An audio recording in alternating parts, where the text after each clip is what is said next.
Good morning. Ito ang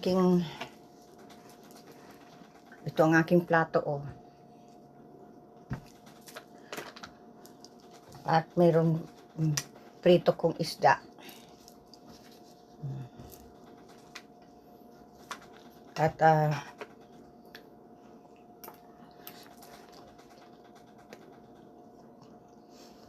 may tira pang fried rice. Ako na ang kumain. Tira-tira lang sa akin. Hindi, biro lang.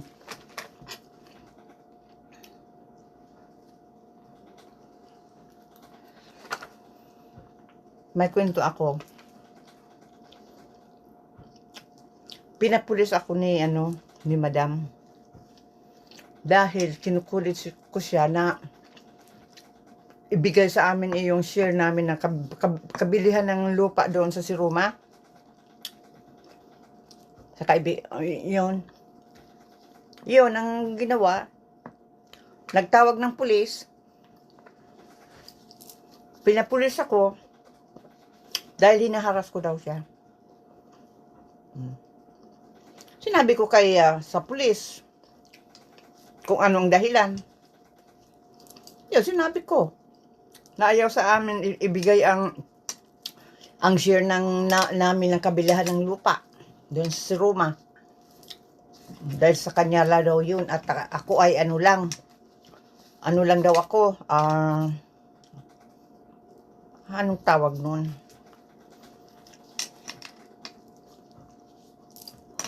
Nakalimutan ko na. Yun. Naalala ko.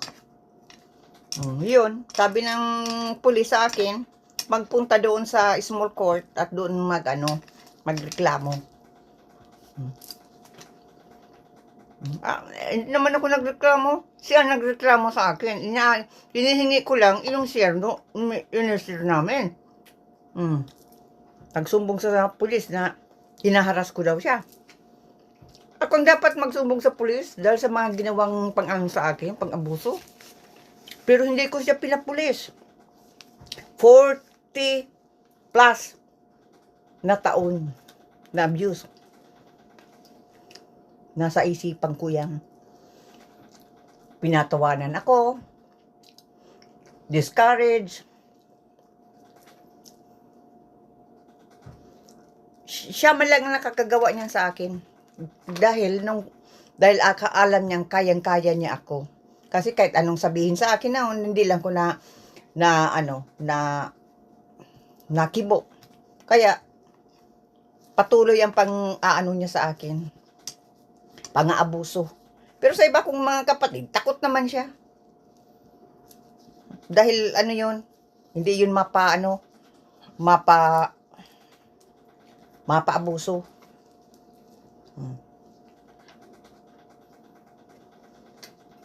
Yan, kasalanan ko dahil grabe kasi ang respeto sa kanya noon. Nag-abuso. Pero nang pinapulis niya ako, doon doon na ako talaga na kung ako may karapatan na magpapulis sa kanya, pero ako ipinapulis ako.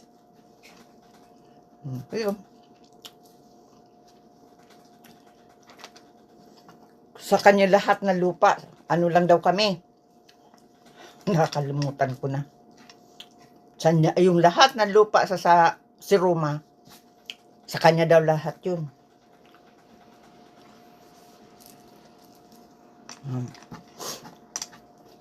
Ang pati yung mga pangalan, patangalan ko, ginawang Chavez, ang apelyido ko. Hindi San Andres. Tapos sabi niya, sa Ate Ami daw ang naggawa noon. Tinanong ko naman si Ate Ami, ay, wala sabihin, ay kung sa ako talaga naglakad ng mga papilis, ilalagay ko sa tamang pagalan.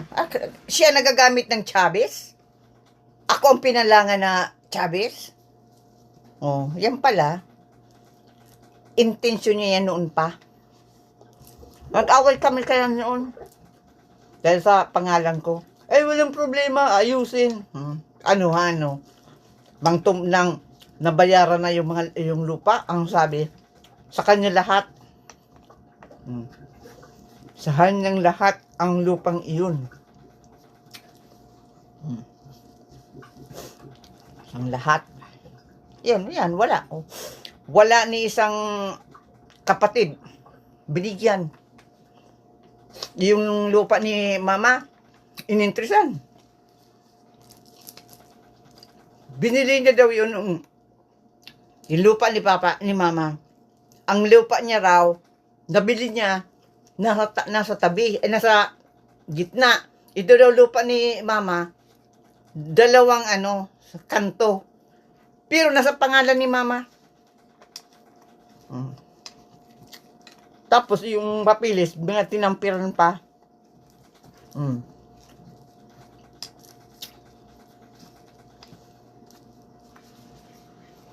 Kaya iyon, walang nagawa si mama. Ininteresan niya yung lupa niya. Yun, wala si mamang nagawa. Binigay niya sa kanya.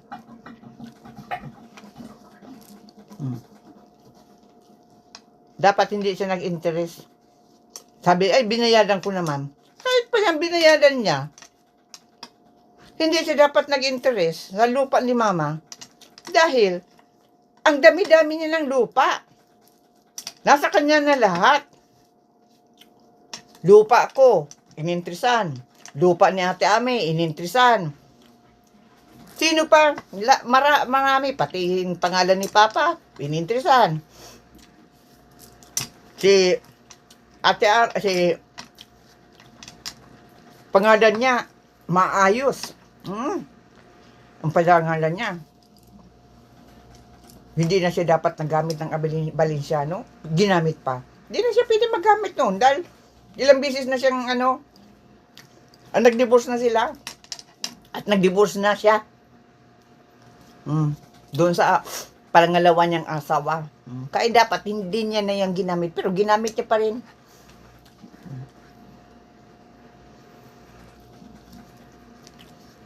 Kaya yun. Sa kanya lahat. Yun, sa kanya. Ibininta na yung lupa. Sa kanya lahat. Yun. Nakakuha sa ng 14 million. Tapos, makwento sa akin, na-hold up na siya.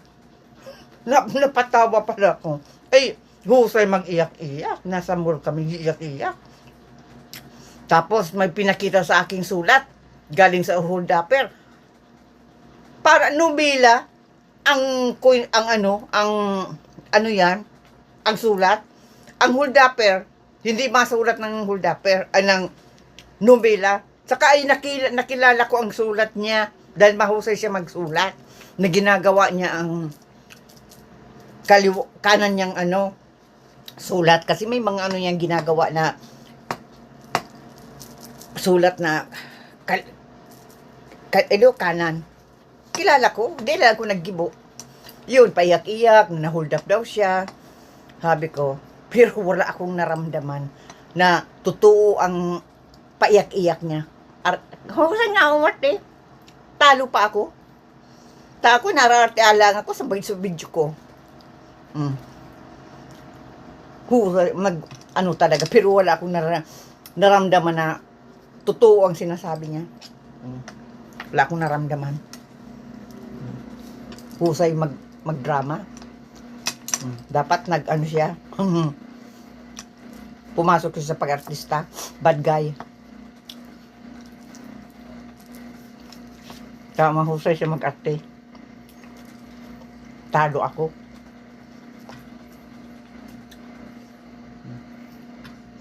Yun. Tapos yung lupa ni mama, ininteresan niya. Binili niya daw yung lupa. Ang dalawang gitna kay mama, sa kanya ang ang gitna sa kanya, dalawang kanto kay mama. Saan ka nakaano ng ganyan? Yun, dala lang kasi mama nagkibo. Wala na lang ginawa. Yun, ibinigay kay madam.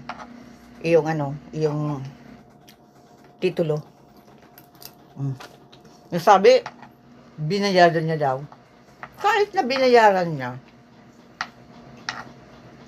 hindi siya nag-interest. Dahil kay mama yun ang kasiyahan ni mama. O sininter ni mama, yun. Ang plano pala ni na mama kang panahon, yung mga magkakapatid, matira doon sa doon sa nilang inulingan. Doon. Lahat mga magkakapatid nakatira doon sa inulingan. Kaya lang, kinuha niya yung inulingan. Sa kanya daw yun. Binili niya. Hindi wala si mama, papang, ginawa. Pero, si Papa ang nagpalakad dyan. Dahil si Papa, nag-uling doon. Sinabi sa kanya, na i-claim yung mga lupa kasi walang kaka-stay doon. Nag-claim. Pero linagay niya sa mga pangalan, ang iba piki ang mga pangalan, pero nasa kanya lahat ang titulo.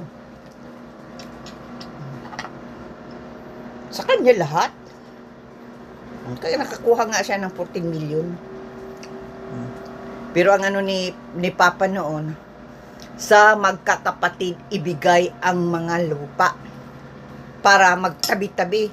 Yun ang ni Mama at Papa gusto.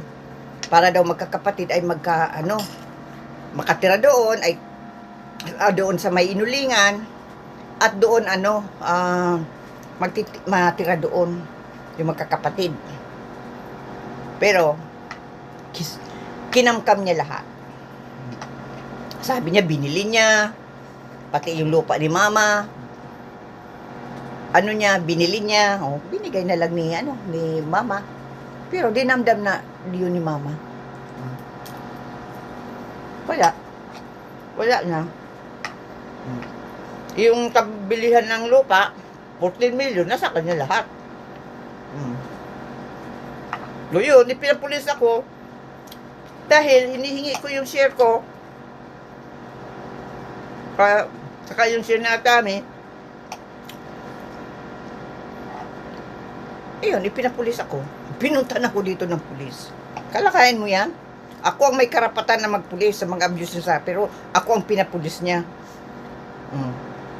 Na ina-abuse, ko daw siya, harassment. Ganun pala ngayon pa nung ipapapulis kapag masingil ka nung kabayaran ng lupa. Iba na talaga ngayon. Ngayon, ano-ano niya na tinatago ang pera. Sabing na-hold up daw siya. Siya ma-hold up? Niya, gahaman niya sa pera? Ma-hold up? Na pag nalakad siya ay may mga kasama? Kasama niya yung niya, builit niya. Kaya may siyang kasama. Kaya paano ma-hold up siya? Kinihingi ko lang naman na yung share ko, pero nag-ano lang daw ako. Yung nakaitawan nun. Nakalimutan ko na. Pag naalala ko.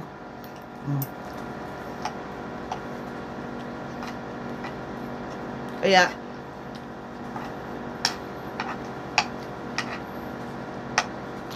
grabe. Grabe talagang niya. Kaya doon na ako nang pinapulis ako. Hindi ko talaga matanggap na sarili kong kapatid ipinapulis ako. Dahil hinihingi ko lang yung share ko na kabili ng lupa. Dahil siya daw ang nagbayad ng mga